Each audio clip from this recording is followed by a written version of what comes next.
Welcome to Know Your Money, where we will explore our relationship with money and how the psychology of it impacts our financial decisions, as everyone thinks about money differently. In our podcast, we'll be presenting a variety of financial topics in an easy-to-understand way, which we hope will assist you with managing your money. Hello, everybody. Welcome to Know Your Money. That was quick. Another week gone by. Warren? Yeah, sorry. This has just dumbfounded me.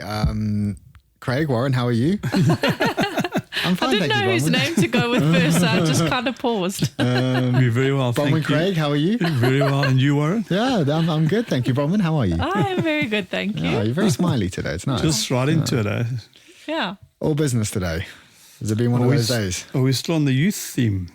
Yes, I think we're still definitely on the youth theme, and this time it's more around the youth as parents. So if you have younger children, what things you should be thinking about or put in place.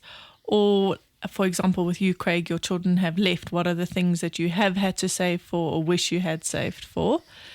And I think the first topic to kind of bring up is most of us want to make sure that our children get the best possible education that they can. Yep. And yes, life cover can cover those things and all of that, but there's really amazing products in place at the moment where it's a policy on covering their education.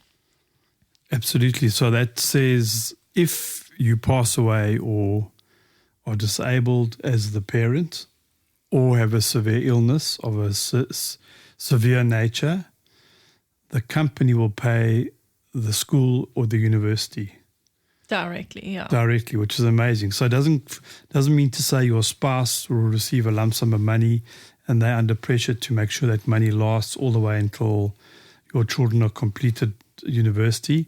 The actual companies like Liberty or Discovery will pay the universities or the schools directly. That's so you don't have to interesting. worry about the education. So you could set this up, say you had a couple of children, you could set it up so that if anything happens to you, both of their school fees, where their current schooling is, yes, including their high schooling and university, all the way through. Correct.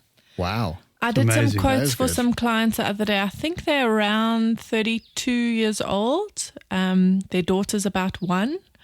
It's 290 Rand a month for this policy. And it's on private school rates. So I think primary school's like 13,000 Rand a month. And I did a quote through Capital Legacy. So what that means is those funds go into a trust, and those school fees all the way to university fees are covered, plus some additional like school books, uniform, all of that. You're paying 200 and something Rand a month for if something happens to you, you just know that your kid's education is completely covered for. And how much can that go up over time, obviously, with inflation and everything? Yeah, so it does go up with schooling rates, but if you work it out... But yeah, so let's say inflation adjusted or whatever, it's still worth 230 Rand a month. Even. Yes. Yeah. So I mean the premium goes up. Yes. So the So, premium will go up, obviously, to cater for the increase of the school That's fees. what I mean. And So inflation. if we do like an inflation adjusted, Yeah, so definitely, what it yeah, would be worth would be the same as it's worth now. Correct. Yeah. Yeah. Absolutely. That's amazing. So, but you pay this all the way through until they finish university. Yes. Yeah. And then, like, for example, Discovery. So Josh and I have a Discovery one with our kids. Yeah. So you pay a monthly premium, okay? And if neither Josh or I pass away, I mean, holding thumbs, by the time they get to university, Discovery will fund a portion of our kids in university for 3 years. So it's a savings policy and an education protector. So if something happens to Josh or I before they reach university, their school fees are covered completely. If nothing happens, I think ours works out to like 90% of their university fees for 3 years will be paid for. That's amazing. No, it's an amazing product. Yeah. And we've seen it in action in our practice. We've had claims in our practice and we've seen it, how it takes the pressure off a mother worrying about little children going to school. It's an incredible product. That's amazing. Yeah, I mean, it is. they're going to pay 90% Yeah. of the 3 years. Yeah. So if that they it's did based on a lot of things. It's based on vitality. It's based on keeping your policy. But we are like Discovery. Nerds. Yes, Yeah. proper You nerds. see Yeah, the and type. Yes. the other companies are also starting to come to the, evolve their product. Liberty's evolving their product as well. BrightRock are new in that kind of field. So there are companies. What are BrightRock, by the way? I see it at the Rugby on the banners and stuff. Yeah, What they're are they? life assurer, same Life as assurer, okay. a Liberty or a Discovery or a Sanlam or Old Mutual. Oh, I thought they were like a BlackRock or something. No, Like a fund investment manager. company. Yeah. No. They're just to cover actually. Yeah. Oh, okay. Yeah. Okay. So I think that's one very important factor. So if you're a parent, you want, if anything happens to your children, still go to school and they still reach university. Now, the other thing that I had to deal with is what about the car? Yeah. They're going to come to you at 18 and say, hello, we need a car to get to university. So you need to put money aside for that. What we did with our children was also let them get involved in that as well. So in discussing pocket money with them, we said, okay, some of your pocket money needs to go into a savings plan for one day you're going to buy a car. Yeah.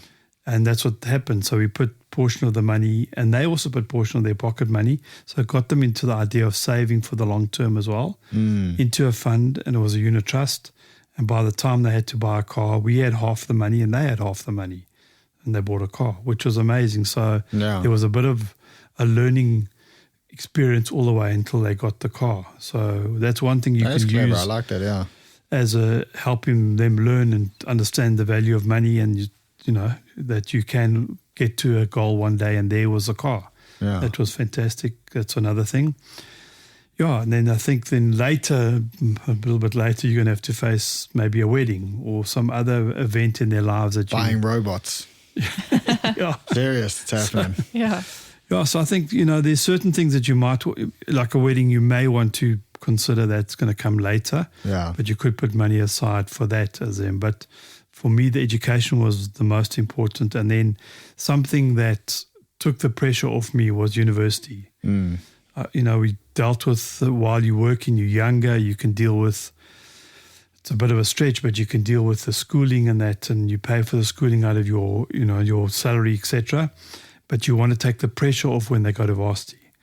And that's, if you can save for that you've got a fund available when they go to university, you don't have to worry about finding money for that. It was a great thing. So when they got to that age, we had a car for them, and then the university fund, we had enough money in this fund so Bronwyn's got lucky, she's got the Discovery one that does that as well. And sometimes you may not have that, but you put money away for the university. So when you reach that age where you say, okay, it's enough of paying now, my varsity is taken care of. So that's what I would say as young people, as parents, you need to put away. Yeah.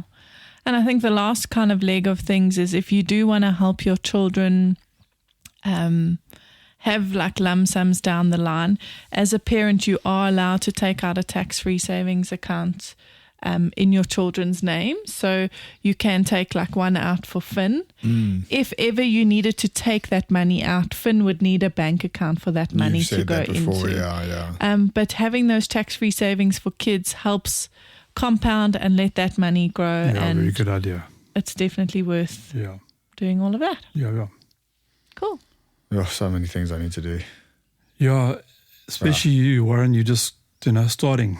Finn's how old? No, this is the problem. 8 minus 1. This is like 9 months. Yeah. So by the time he goes to university, I'm going to be an old dude. That's why you want to take the pressure off. No, you put I know. money away. That's why I'm scared, Craig. No, you don't scared. Just portion some of the money, as Bronwyn showed you in the envelope situation. You portion some of it for long term. Yeah. For his. But that's why I think, all the things we're saying are important, but what is most important is sitting in front of your financial advisor and having a seriously open conversation. This is what I have. It's 500 Rand. It's 1.5. Okay, these are all these things that we've got to look at. And how do you just start at least in each and every single one of them? Correct. So that some of these goals are achieved. Yeah. Yeah. Cool. Thanks, guys. Yeah. Youth Month has been exciting. Yeah, I think so. Been good. Thanks. It's been educational. We learned so much in this studio. Yeah. Thank you very much, Thanks, guys. everybody. Have a good one. Bye. Bye. Thank you for listening.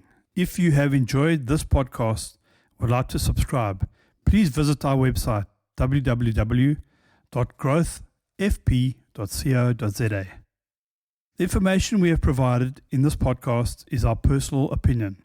For more detailed information, please discuss your financial situation with a financial planner.